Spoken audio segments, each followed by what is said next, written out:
All right, what's up, guys? What's up, Philadelphia? Welcome back to another episode of ScottyTalks Philly Sports. As you can see, I'm back here with my main man, Willy. My main co-host. Happy to get him back on the show. We're going to recap this, disappointing loss to the Steelers. It's hard for me to call it disappointing because I got quite a few good takes from it. But overall, that those holes in the linebacker position it's undeniable, and that does cause for concern going forward. But we'll dig into all of that, recap that game in full perspective, and we'll kind of just talk about the state of the division. Obviously, there's no good teams in the NFC East, if we're being honest. No teams that deserve to make the playoffs, but unfortunately, one of these lucky teams will get to go to the playoffs and lose in their first game. So that's where we're at right now with the division. But we'll dive into that. I do want to just go ahead and get this out the way. Remember to like and subscribe to the video, to the podcast. We're just out here to interact with the fellow Philly fans, man. I hope you guys are all feeling the same way we are. We all go through this stuff together. There's no reason in all this division in the fan base either, man. A lot of bickering. It seems to come out whenever we start losing a little bit. The fan base divides a little bit. And there ain't no room for that in Philly, man. It's a city of brotherly love, and it's time to act like it, man. Remember to like and subscribe to the podcast. Share it with all your friends, all the Philly fans. I'm sure they'll love it because we are always bringing the hot takes. And remember to follow me on Twitter at ScottyDrowned. You can also follow the sports page at ST Philly Sports 1. That's on Instagram as well as Facebook, ScottyTalks Philly Sports. You can follow my man Willy at Willy Da Vinci on IG and Twitter. Any edits, anything like that, hit him up, man. You see the way my shit's edited. This shit is nice. So check him out. Give him a follow and check out that content, man. But let's dig right into it. This is gonna be semi-quick episode. We just want to touch on some things, before I head out to vacation. Yeah. But we just try to get the work in, and then we play a little bit, right? So we'll dive right in, man. Big news, actually. So today is Tuesday, just for perspective. It was actually just on Twitter before we hopped on here, and the news, which this is a little off base from the Steelers game, but Howie Rosemans, apparently a report from Jeff McClain came out today. He was on 97.5 The Fanatic, kind of just giving a report of Howie Rosemans basically makes these decisions on who's active on game day, and apparently it's formatted to where he should have these decisions in by Wednesday, so they have ample practice time.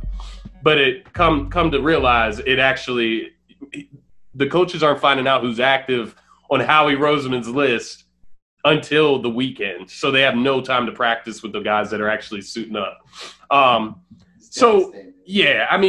Hard to say whether that report is true, to a T. We can't, it is a source at the end of the day. We don't know for sure that's the way things goes. There's a lot of rumors that float around the Eagles all the time.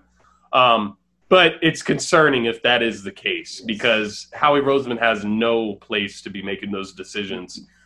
We see by his draft day decisions, he doesn't evaluate player talent very well. So why would he be making the decisions on who's active and who's practicing well during the week? He shouldn't be. And, at a certain point, you have to look at Doug and even Jim Schwartz, which I'm over Jim Schwartz. I think he needs to go. We need a new defensive coordinator in there. Bring some intensity back. Get that sticks defense off of this team now. But that's a whole other topic. They need to have some type of backbone, to say to Howie, like, you're not making these decisions or I'm not coaching, literally. Because at the end of the day, Doug and Jim Schwartz reputations are on the line. When the Eagles look bad, they look bad. Howie Rosemans, whatever, we as fans know, but from the outside world, people don't blame that on Howie Rosemans. So that's one thing. That's all I really wanted to say about that. We'll see if that comes, with a little more facts in the coming days. of how that process actually goes. I'm sure they'll be asking Howie, asking Doug about it all week. So it'll be interesting to see how that plays out. But yeah. That's what's going to take away from, if it's true, I'd rather know now, because that just makes sense about a lot of things. Yeah, it would actually make sense, man. And, and at that point, Doug and Jim and, all those offensive coordinators that got there that they don't want to call offensive coordinators, they're all just sheep, being led by Howie. And it's just really kind of weird. I've never really seen anything like that. Obviously, you have the Bill O'Brien situation down there in Houston, which it didn't work, obviously. Like, it's not a good look. So I don't know about that, man. But not a good look starting the week, after a loss to the Steelers, where a defense gave up 38 points. That's just not a good look at all. All those players we missed out on. Yeah. I mean, Jesus. We can go into that some other time. But, yeah, let's kind of dive into the Steelers game, some talking points. There were some good points. There were some bad points. What do you want to get into first, the good or the bad? I want to get into I was going to say good, but good? It's a good idea because you were just saying bad news here, Howie. Yeah, let's stick with the bad. Let's get all the bad out, and then we'll get to the good and have a better episode. There's a lot to talk about. Yeah, it's a lot. So, obviously you come out of the weekend, 38 points. I mean, if you would have told me that we were going to put up close to 30 points, we put up 29 points this weekend. If you'd have told me that going into the game, I would have said that we would have won. I didn't think that our defense was that bad. Obviously, I knew the linebackers were bad. They've been bad. Gerry is once again, buddy. I want him off the team so bad, like just to make a point that nobody should be able to play like that. You know what I mean? It shouldn't be acceptable at all when you see it on the game tape. I just wonder what those practices, those film watching sessions with those linebackers, how that goes. When you see Nate Gerry, the coach puts the red pointer up to the screen, and Nate Gerry is just off in no man's land, looking the opposite way of the football, but standing around nobody. Yeah. I don't understand how this guy's on an NFL roster, let alone the Eagles roster. But it's getting old. I mean, we watch it every week. And Will, you were there with me, right? Claypool shine. Yeah, right when the final Claypool touchdown, man. Will was right there with me. I said, "Oh my God, oh my God, Gerry is guarding the guy with 3 touchdowns today." It's a recipe for failure. It was the kiss of death. And immediately Ben saw it, changed the play. Boom, straight up the field. It was a fly route, and somehow Nate Gerry's stumbling. Lost once again, no help, which that's the scheme. Not much else you could say about it. I mean, bad coaching for him to be in that situation in the first place. He shouldn't even be on the field, let alone guarding the guy with 3 touchdowns. But yeah, here we are. We're sitting here with the loss. We had a rookie score 4 touchdowns on us in one game.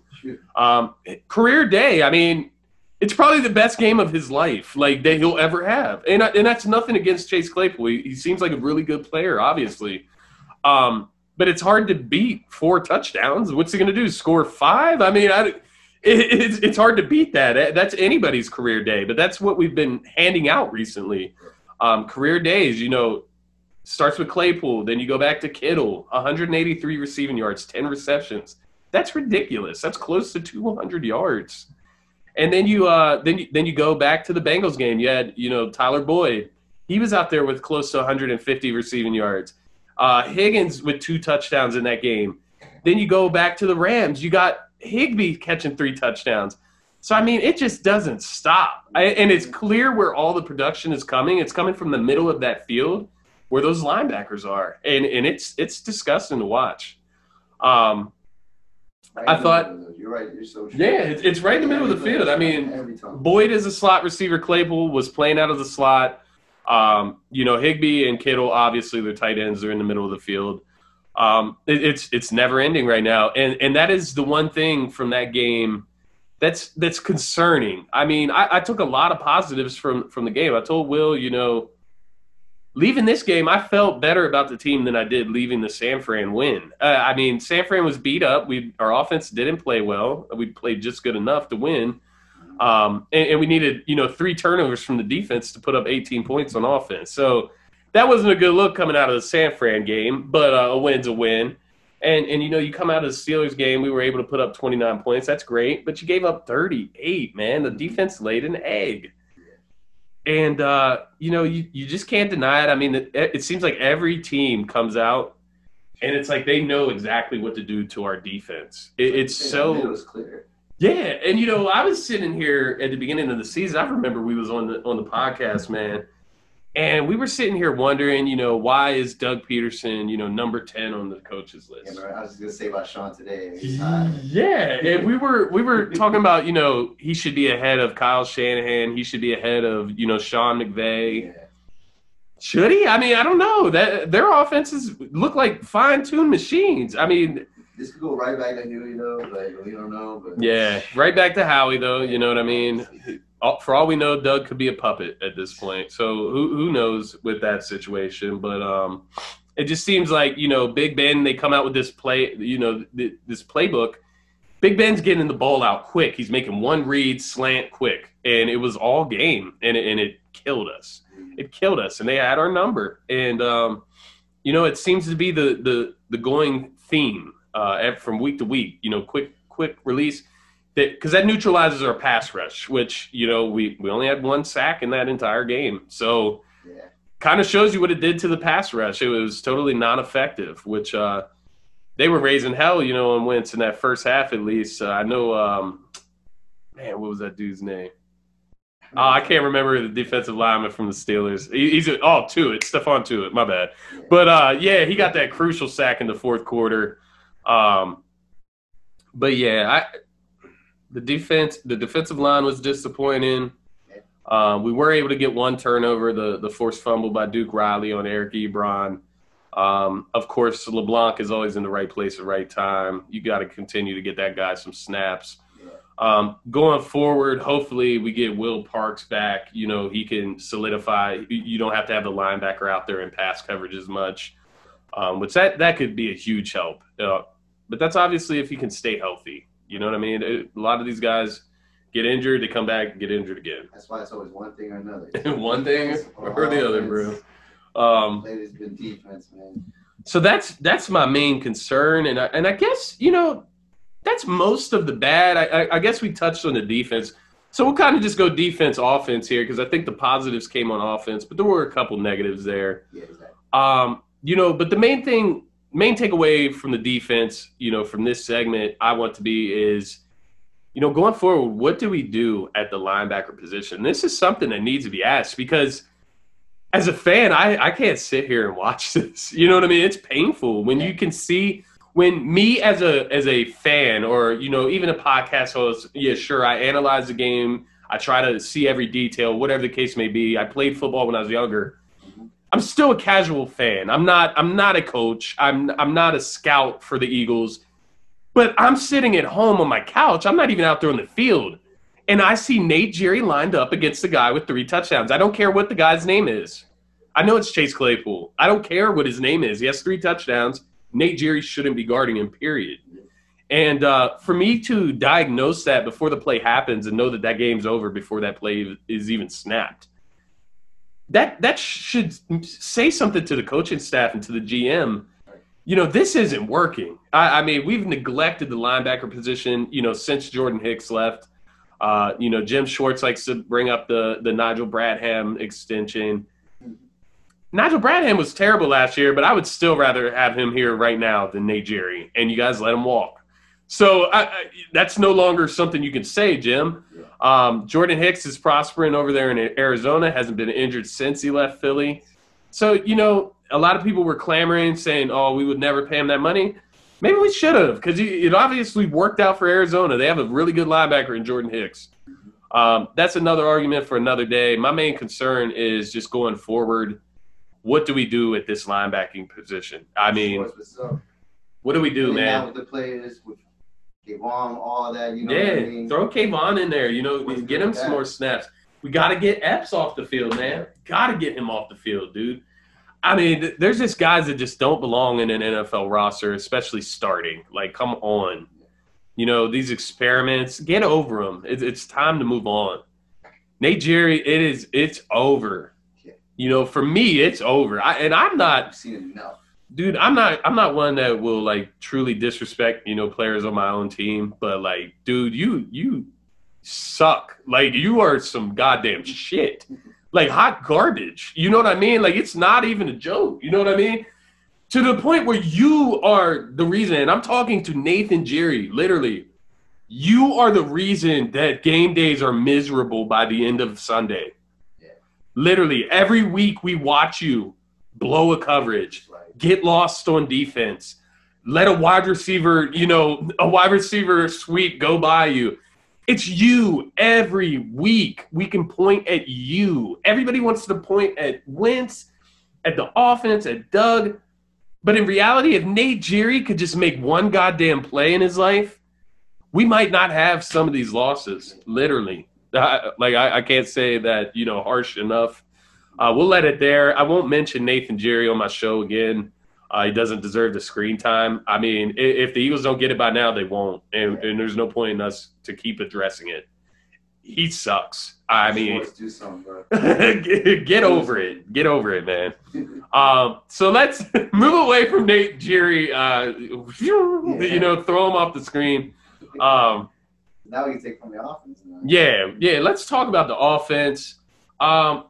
I'll let you go first. What did you see out of the offense? I know there's some obvious ones in there. What are you most excited about? What I want to talk about at first is Miles Sanders. The fact that we still don't know what's good with Miles Sanders, even from the last game. It's the same thing I asked him. Like, is all exhausted right now? What's he doing? Is it Doug's playmaking? Who knows? He got that one excellent catch. And outside of that, he didn't produce anything after that. It was amazing. Like, I'm glad he got that, but, you know, that was very questionable to me. I'm like, what's going on? To your point, you know, he got the 74-yard, you know, sweep on third down. Definitely, you know, threw me off. I thought that was a very good play call by Doug. Definitely threw off the defense on the 3rd and 9, you know, a running play. And, I was confused. I mean, you know, you go throughout the game. Obviously, it seemed like Wentz got in a groove there, so they were kind of riding his hand. But, you know, you still got to implement the run. I know we were playing from behind. You got to find ways. I mean, so you could argue that Zach Ertz is the best offensive weapon, but in my mind, I think Miles Sanders is our most valuable skill position player. I mean, he can do everything at the running back position. So, you know, when you get to the box score at the end of the game and you're looking over the stats, and mind you, box scores can be misleading sometimes, but, I mean, touches aren't misleading. He only got 13 touches. And, you know, after a 74-yard explosive run, the most explosive play that we've seen since last year when he had the explosive run against the Buffalo Bills up the middle, it's the last play we've seen like that. So, as a coach, what makes you go away from him? I'm confused. We've heard about the fatigue. You mentioned it. Is he exhausted?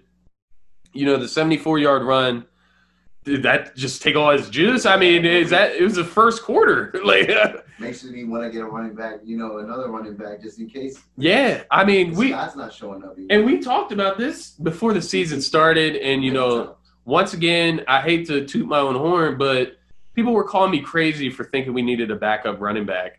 But it was exactly for reasons like this. And whatever the case may be that Miles can't handle the load right now, in how they were blowing our heads up, you know, Miles being the feature back.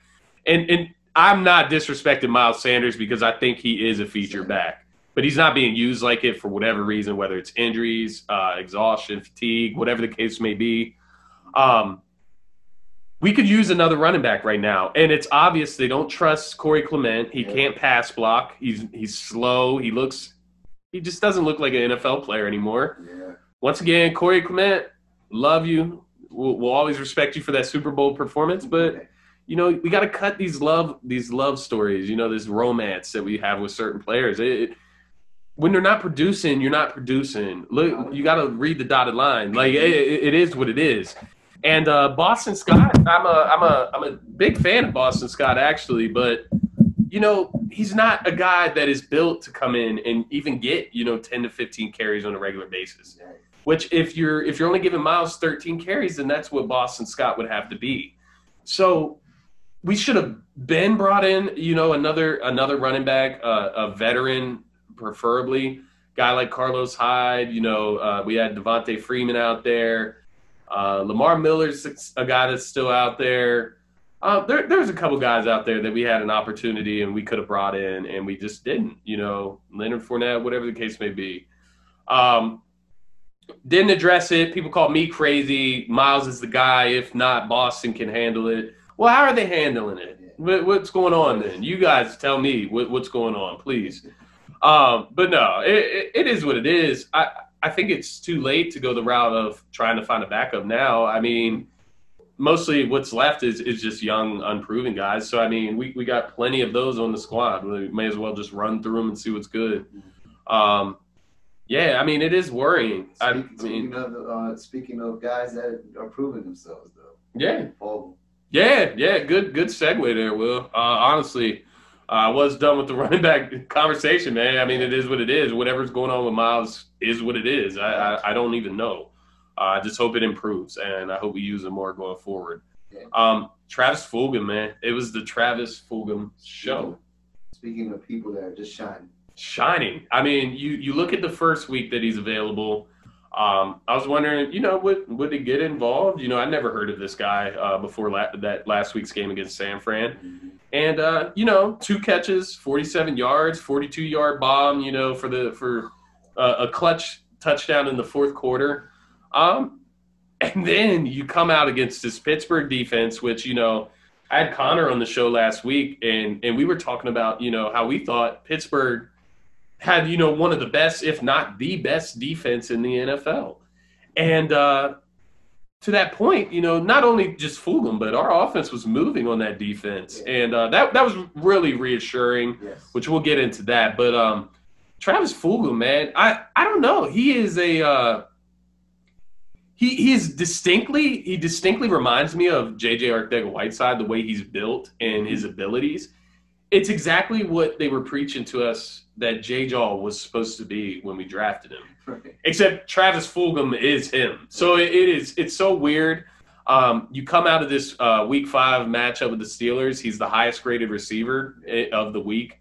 And you just wonder how a guy that was just cut by the Detroit Lions or the Green Bay Packers, I can't remember which team, just cut by them, and he comes to our team and he's our leading receiver. So I think that kind of shows where our receiving group is, as well as player development as far as the coaches.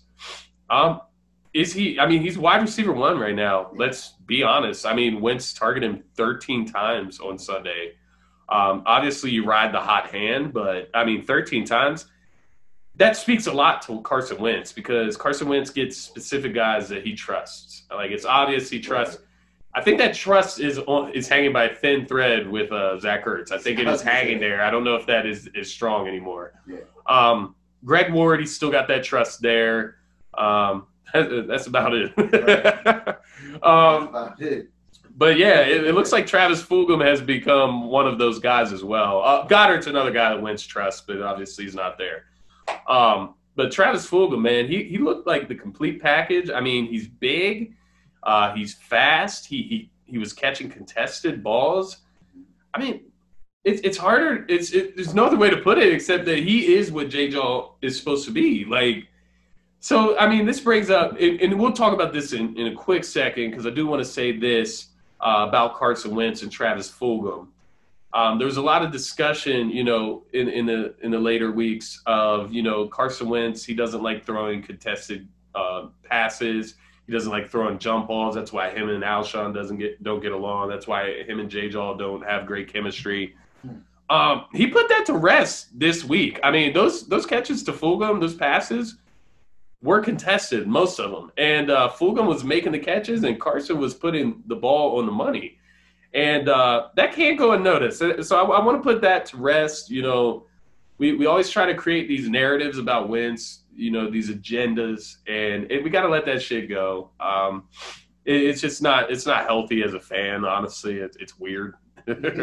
Wentz is also slowly getting that rhythm back. He's getting that rhythm. Slowly, and I'm starting to see it. I'm starting to, like, feel great again. Yeah, he's getting that rhythm back.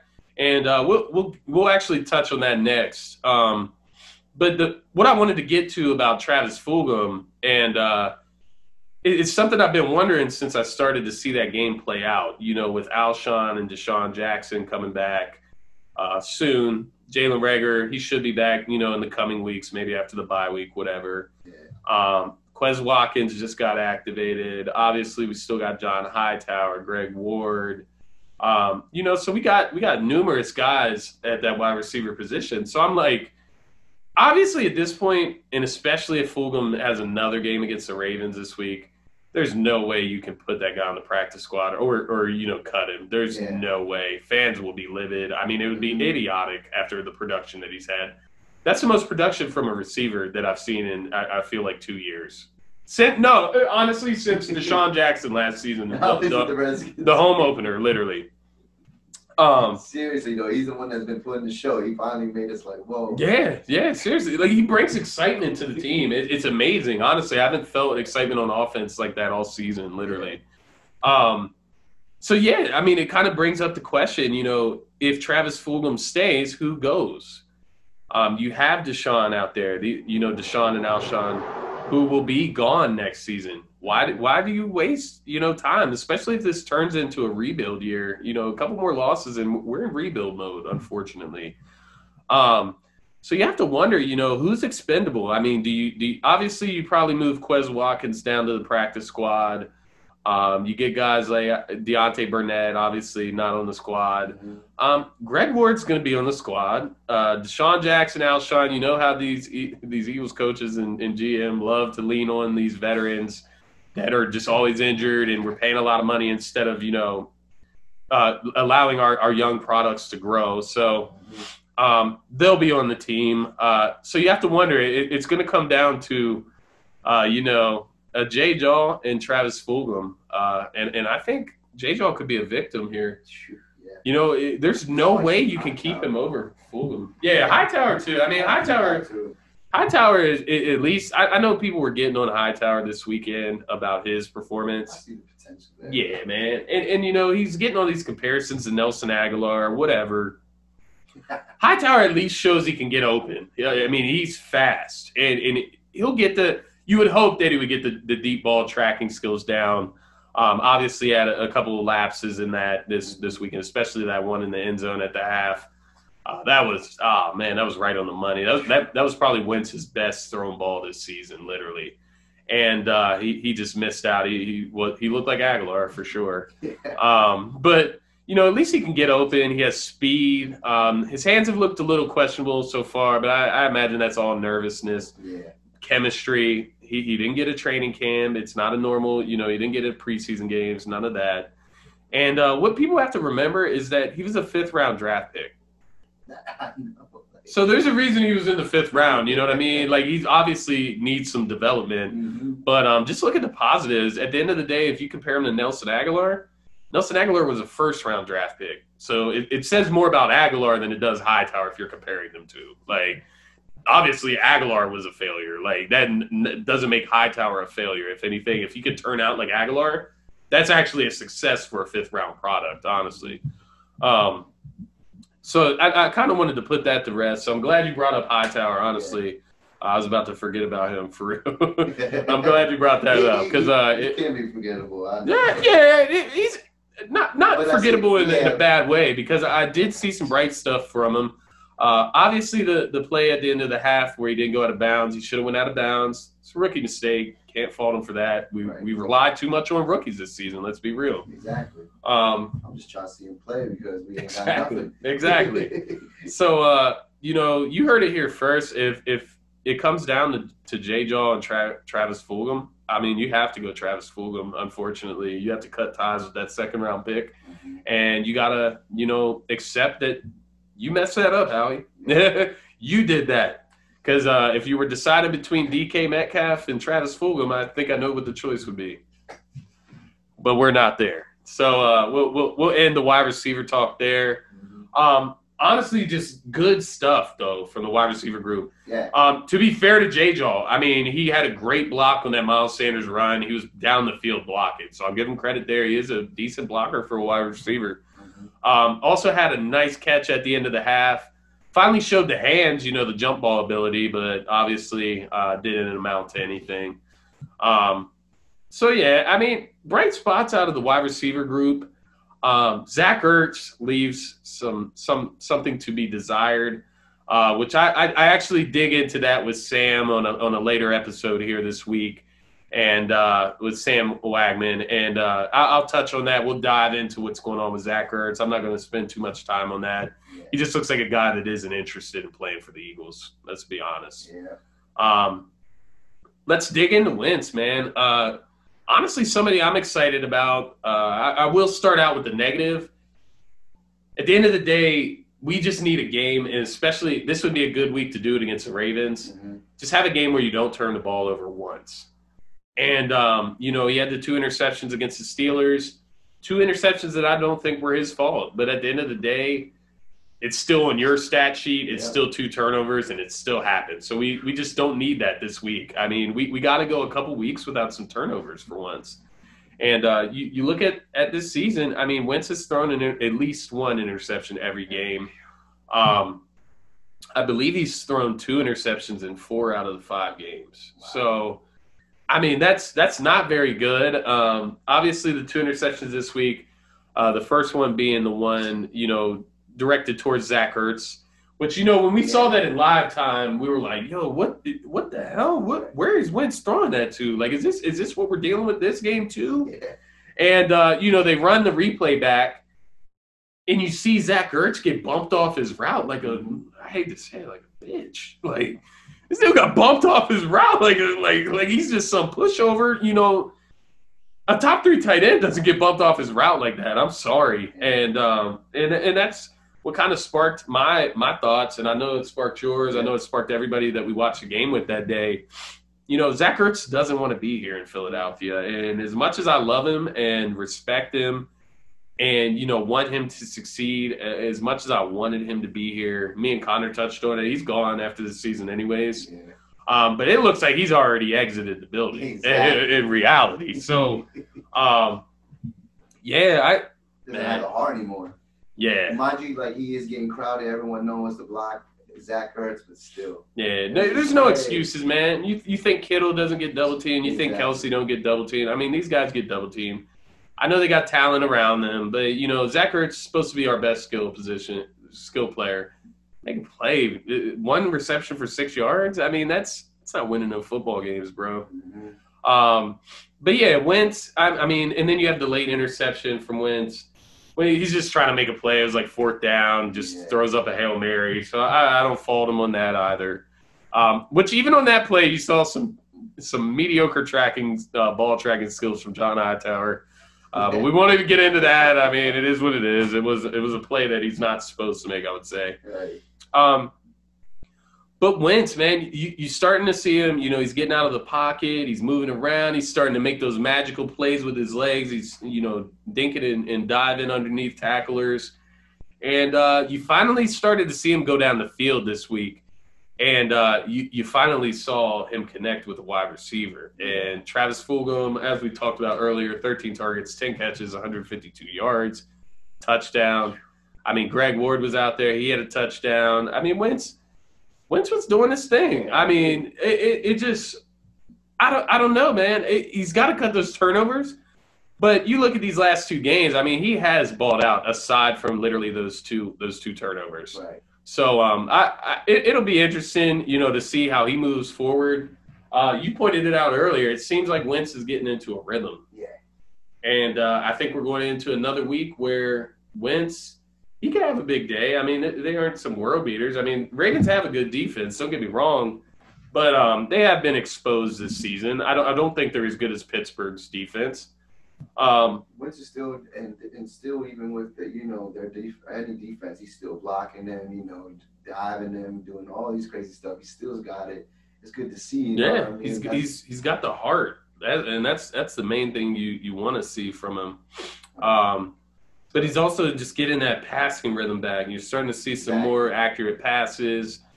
He just seems like he's getting, a little hot. I don't want to, throw that out there too soon, because obviously he still had 3 interceptions in the last 2 games. So take it with a grain of salt. I was telling him about Fulgham too. Like we don't want to. Yeah. I like him, but you never know, man. You just never know. There's a reason this guy, was available. So you always got to keep that in mind. But you hope that it's a diamond in the rough. So yeah, I mean, Carson Wentz got to cut the turnovers. You hope that he can have a game where not so many turnovers, no turnovers this week against Baltimore. But yeah, I mean, you got to feed Miles Sanders. We know that. I mean, that it's got to be a point this weekend. You got to feed Miles Sanders. If not, then we know something's up. You know what I mean? If it continues, we know something's up. Yeah. Or, I mean, I hate to say it, but do the Eagles not believe in him? I don't know. It seemed like they thought the world of him before the season. Yeah, that's true, man. But I guess, we'll kind of close out the episode with this segment. Obviously, well, actually, two more topics. I take that back. I just wanted to kind of just take an outlook at the future. Obviously, I have the Ravens preview coming out later this week, but just kind of wanted to take a general look at the future. It seems like every time one part of the team gets going, then another team, develops a new hole or just goes down the toilet. Right. So, you looked at last week against San Fran where the defense has 3 turnovers, 5 sacks, right after an 8-sack game against Cincinnati. Right. And then, the offense struggled against San Fran. They struggled against Cincinnati. So then, you get to this week, you finally see the offense score, and we put up 4 touchdowns, got up into the upper 20s. Yeah. And that's toe-to-toe, too. Toe-to-toe, man. And, the defense lays an egg. And it's just it's kind of worrisome, you know what I mean? Because now it seems like the offense is fixed, but the defense is struggling. So it's just like this constant thing. And I think we've already touched on it, but the big thing with the defense is that, there's no Jeremiah Trotter walking through that door. There's nobody walking through that door to save this team at the linebacker position. And it's worrisome. It's not an easy hole to fix. But I swear on everything, there has to be an undrafted free agent out there that is better than Nate Gerry. I'm sorry I mentioned his name. That wasn't supposed to. Yeah, I was going to say, man. But, that's kind of the worry going forward. We'll see how it works out against the Ravens. Obviously, very dangerous quarterback in Lamar Jackson. We'll see. I think we match up well against them. We're a good run defense for the most part. But we will see because that is highly reliant on the linebackers. We're looking at Jim Schwartz, man. Yeah, Jim Schwartz is on the bubble, man. And I always defend Jim Schwartz. That's just crazy. I wasn't a defender of him. I never thought, fire Jim Schwartz up until this season, honestly. But I did give him credit for the Super Bowl, even though he let Tom Brady go all the way off. But yeah, it seems like it's coming to an end for him, especially. But a lot of guys, depending on how this season goes, and it's kind of we'll see how everything gets around the trade deadline. The Eagles get really weird. Howie does weird things sometimes. Sometimes it works out, So maybe there'll be buyers at the trade deadline, get us a linebacker in here and help us out a little bit. I mean, it's hard to predict the future when a team is so inconsistent and it's just always something. You know what I mean? Whether it's Carson turning the ball over or Nate Gerry getting lost in the defense. Yeah. I'm sorry for bringing it up again. But hopefully the defensive line can step up. That's definitely our strong suit on defense. I saw Darius Slay was entered into the concussion protocol. Yeah. Hopefully he clears that, gets ready by the game on Sunday. He's still killing it too, man. Yeah, he's CB1 for sure. That's the guy, man. Definitely. Jalen Mills, man. Might be time to move on for him too. I'm tired of that. Them pass interferences in the end zone and shit. Yeah, man. He's definitely not outside corner. We move back to safety, do whatever you need to do. Whatever. Will Parks, they said he's coming back soon. That'll be interesting. He should help out with that linebacking core. Hopefully get them off of the field on passing downs. Final segment, obviously, I said we were going to touch on it a little bit, just kind of the state of the division. Yeah. But in reality, what I'm really saying is, the Dak Prescott injury changes the landscape, in my opinion. I honestly think at this point, the Cowboys, I know their defense is horrid. I mean, it's disgusting. But that offense is stacked, and they put up big points. And I promise you, in my beliefs, I know the Eagles could beat the Cowboys, but in reality, I think they were the better team when Dak was on the field. Now that he's not on the field, I don't believe that. I think the Eagles are the better team, and I think they will actually take the division from Dallas because of this. Especially because of this, I should say. But I do just want to talk about the Dak injury. How did you feel once you saw that thing live? When I saw it live, it was mixed emotions because it was more like it was like you don't want that for anybody. Yeah, of course you don't want that. But then, in my eyes, I'm also thinking like, dude, the Cowboys look. They lasted us. I even thought the Giants were going to win the game. Yeah. But then Cowboys win and all, and I'm like, okay, cool. But I do see the division now also us being at top even more. I mean, when I walk into a matchup against, would I rather play Andy Dalton or would I rather play Dak Prescott? I'd rather play Andy Dalton, obviously. Yeah. Exactly.